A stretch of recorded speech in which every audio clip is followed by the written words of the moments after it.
আপনারা জানেন জান্নাতের মধ্যে একটা মাহফিল হবে, সেমিনার হবে। সেখানে আল্লাহ জান্নাতীদেরকে নিয়ে একটা মাহফিলের আয়োজন করবেন। জান্নাতি শ্রোতা হবে আর বক্তা হবে তিনজন। প্রথমে বিশেষ বক্তা হিসেবে থাকবেন হযরত দাউদ আলাইহিস সালাম। দাউদ আলাইহিস সালামের কুরআন নাযিল হয় নাই, দাউদ নবী কোনোদিন কুরআন পড়েও নাই।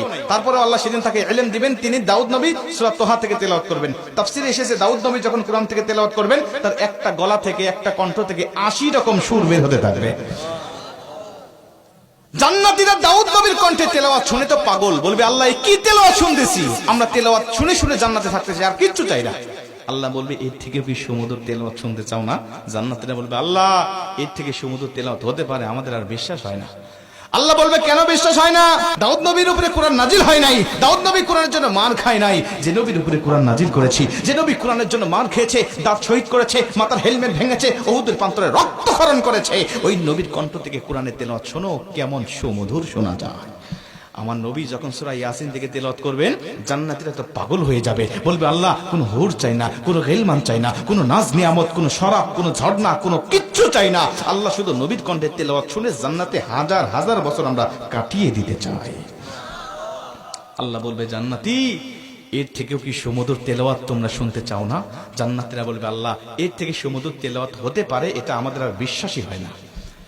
জান্নাতীরা কেন বিশ্বাস হবে না বলো?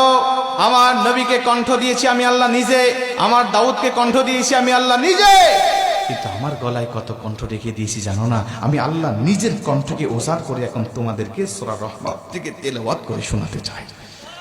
আমার আল্লাহ সেদিন টান দিবেন সূরা রহমান থেকে, আর রহমান বলবেন না, তিনি আনার রহমান বলে টান দিবেন। আমি রহমান, যে রহমানের কথা দুনিয়াতে তোমরা শুনেছো, যে রহমানের ভয়ে দুনিয়াতে পাপ থেকে বিরত ছিলে, যে রহমানের ভয়ে তাহাজ্জুদের ওয়াক্তে দাঁড়িয়ে চোখের পানি বিসর্জন দিয়ে নামাজ আদায় করেছো, যে রহমানের ভয়ে সারাটা দিন রোজা রেখেছো, যে রহমানের ভয়ে তোমরা সত্যের পক্ষে চলেছো, ওই রহমান আর কেউ নয়, আনার রহমান, আমি রহমান বলে আমার আল্লাহ সেদিন একটা টান দিবেন। আমার রবের টান শুনে জান্নাতীরা সেদিন হাজার হাজার বছর ধরে জান্নাতের মধ্যে বেহুশ অবস্থায় পড়ে থাকবে।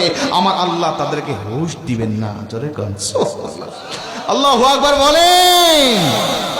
দোয়া করছি আজকে যেভাবে বসেছি আল্লাহ যেন জান্নাতের মধ্যে আমাদেরকে ওই মাহফিলে শ্রোতা হিসাবে সবাইকে বসার তৌফিক দান করেন। জোরে বলেন আমিন, আরেকটু জোরে বলেন আমিন।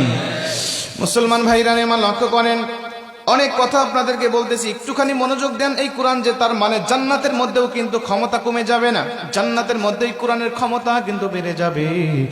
নবীজির জামানায় কোরআনুল কারীমের ক্ষমতা যেমন ছিল, নবীজির হাত থেকে, নবীজির জবান থেকে যখন মানুষেরা কোরআন শুনতো, আমার নবীজির সুমধুর কণ্ঠের কোরআনের তেলাওয়াত শুনে শুনে হাজার হাজার মানুষেরা কালেমা পড়ে মুসলমান হতো।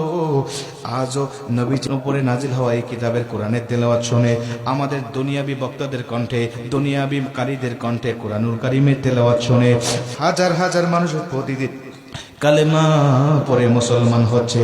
জোরে কোন সুবহানাল্লাহ।